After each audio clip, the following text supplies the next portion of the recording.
10분만 보면 미얀마 소식통이 된다. 미얀마 정보를 공유하는 에드쇼파르 뉴스입니다.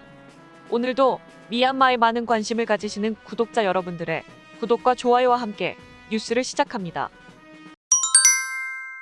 2021년 11월 1일 미얀마 국영신문은 배우 파잉표투의 부모가 유산 상속을 하지 않을 것이라는 공지문을 게재하였습니다.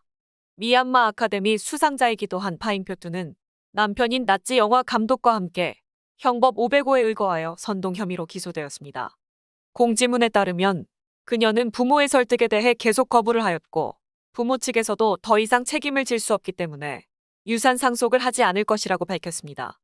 이런 사례는 지난 10월에도 형법 505에 의거하여 선동 혐의로 기소된 미얀마 가수 찌알 빠욱의 아버지인 가수 링고가 유산 상속을 하지 않을 것이라는 공지문을 올린 적이 있습니다. 일부에서는 이런 유산 상속 포기 공지가 올라오는 것에 대해 강압에 의한 것이 아니냐는 의혹도 있습니다.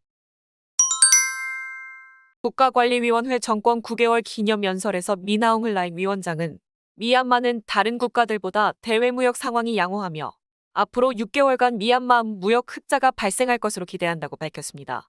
2020년 21년 회계연도 미얀마 수출액은 149억 2,700만 달러, 수입액 146억 5,800만 달러로 무역 흑자는 2억 6,800만 달러를 기록하였다고 합니다.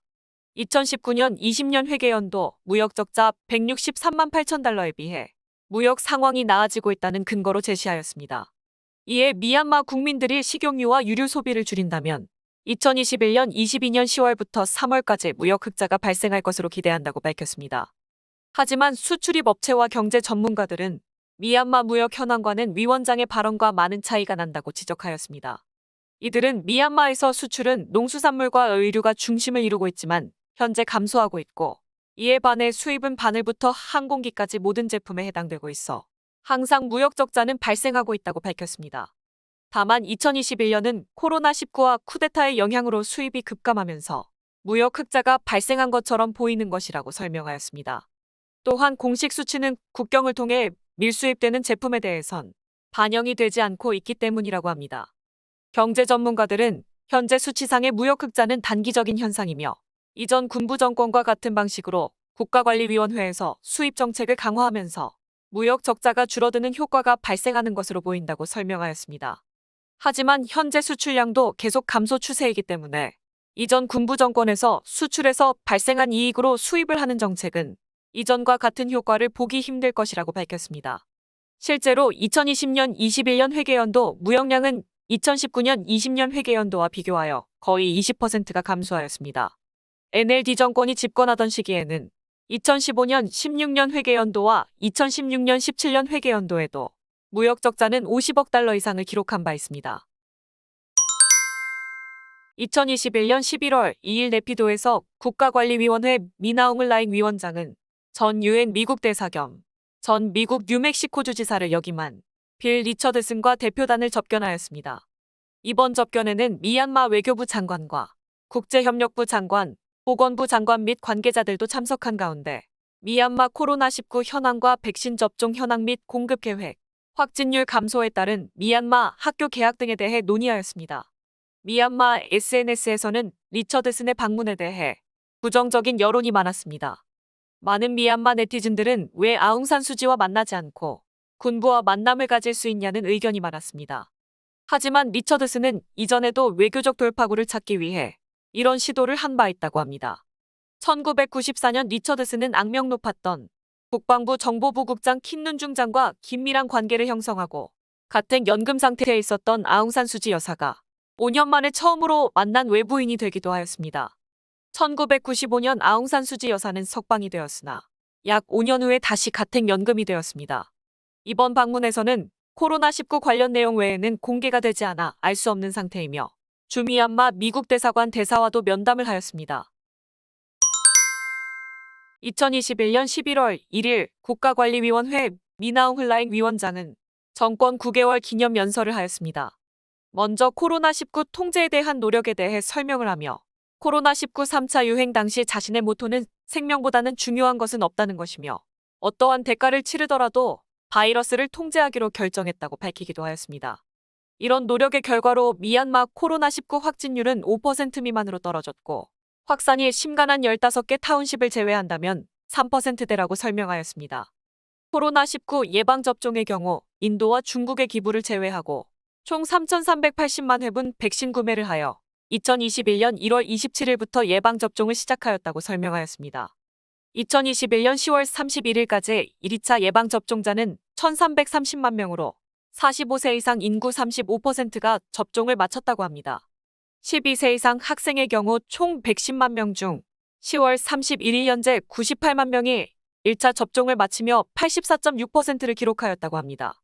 또한 쌀을 먹는 것에 대한 영양학적 이점에 대해 언급하고 쌀과 식용유 사용을 절약하도록 당부하였습니다. 위원장은 학생들을 대상으로 코로나19 예방접종을 실시한 이후 2021년 11월 1일 미얀마 일부 타운십을 제외하고 기본 학교 재개학에 대해서도 언급하였습니다. 하지만 지난 5월 재개학 이후 비슷한 상황으로 출석률은 좋지 않은 편이었습니다. 사가잉 지역 디찌아잉 타운십에 있는 학교의 경우 여전히 휴교 상태라고 합니다. 에야와디 지역 학교 주변에는 보안군이 배치되면서 모든 타운십의 학교가 재개학하였다고 합니다. 2021년 11월 3일 라카인주 딴뜨웨 타운십 10학년 여고생이 국민방위군에게 재정 지원을 한 혐의로 경찰에 체포되었습니다. 체포된 여고생은 딴뜨웨 타운십 1번 기본고등학교에 재학 중인 메인트 예찬트이며 그녀의 가족은 몸이 아파 계속 학교 결석을 하고 있었고 전화도 사용하지 않으며 집에서 공부하고 놀고 있는데 어떻게 국민방위군에 재정 지원을 할 수 있냐고 반문하였습니다. 타운십 경찰서에서는 고소장이 접수가 되어 체포가 되었다고 설명하였지만 누가 고소를 하고 어느 부서에서 기소를 했는지 알려주지 않고 있다고 합니다. 지난 10월에도 라카인주 응납발리 출신 남성 2명과 무라우구 출신 남성 1명이 국민방위군과 연루되어 체포된 바 있다고 합니다. 무역업체들은 국가관리위원회가 샨주 동부 몽사타운십 진입로에 있는 세느ኳ 게이트에서 관세를 5배나 인상했다고 불만을 토로하고 있습니다. NLD 정권에서는 따찌렉에서 운송되는 무역물품에 대해 연간 150만 잣에서 200만 잣의 관세를 지불하면 되었으나 현재 연간 1,000만 잣을 지불해야 한다고 합니다. 최근 관세 징수를 강화하면서 지난 11월 1일 세느ኳ 게이트에서는 따찌렉에서 운반된 비료 100포대가 압수되는 사례도 있었다고 합니다. 수입업체에서는 이미 따찌렉에서 정상적으로 통관이 되어 들어오는 물품을 압수하는 것은 말이 안 된다고 밝히며 이런 일이 다시는 일어나지 않도록 촉구하였습니다. 2021년 11월 4일 양곤 마양곤 타운십에서 마이텔 최고 재무책임자인 떼이나웅이 4발의 총격을 맞고 즉사하는 사건이 발생하였습니다. 총격 과정에서 그의 아내도 부상을 입었다고 합니다.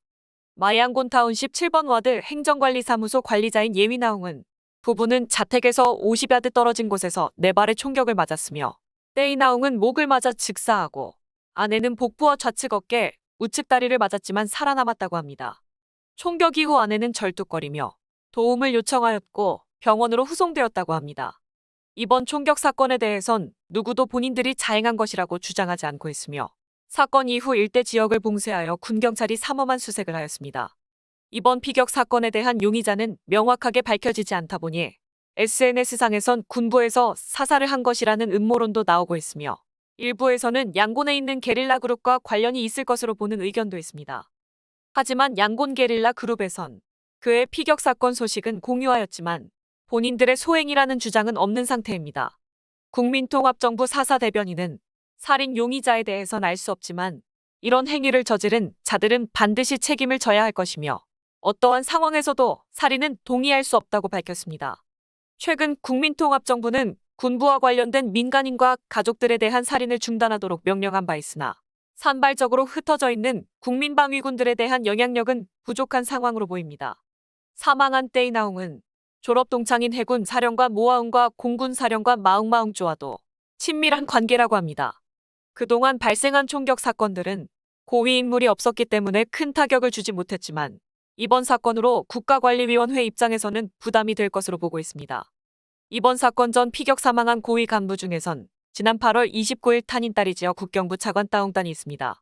사건 당시 미얀마 언론에서는 저스티스 포 미얀마 보고서를 인용하여 떼이나웅이 2019년 마이텔 이사회에서 사임을 하였으나 여전히 CFO 직책은 유지했던 것으로 보고 있으며 미얀마 경제공사와 마이텔 자회사인 스타아이에서 부장으로 근무 중이었다고 보도하였습니다. 군부 관련 기업 중에서 보이콧과 공격으로 가장 많은 타격을 받고 있는 기업 중 하나인 마이텔은 지난 2월부터 4월 사이 200만 명의 가입자가 해지하였고 마이텔페이 가맹점 1만 개 이상이 해지를 하면서 2,490만 달러의 손실을 기록한 것으로 예상하고 있습니다. 이런 타격을 받고 있음에도 마이텔에서는 심카드 판매 시 인센티브 지급과 공격적인 프로모션을 진행하고 있으며 미얀마 전역에선 국민방위군들이 마이텔 통신탑을 집중적으로 파손하고 있습니다. 에드쇼파르 미얀마 뉴스를 끝까지 시청해주셔서 감사드리며 구독과 좋아요, 클릭을 부탁드립니다. 좀 더 상세한 미얀마 정보를 찾으신다면 에드쇼파르 뉴스 웹사이트도 추천드립니다.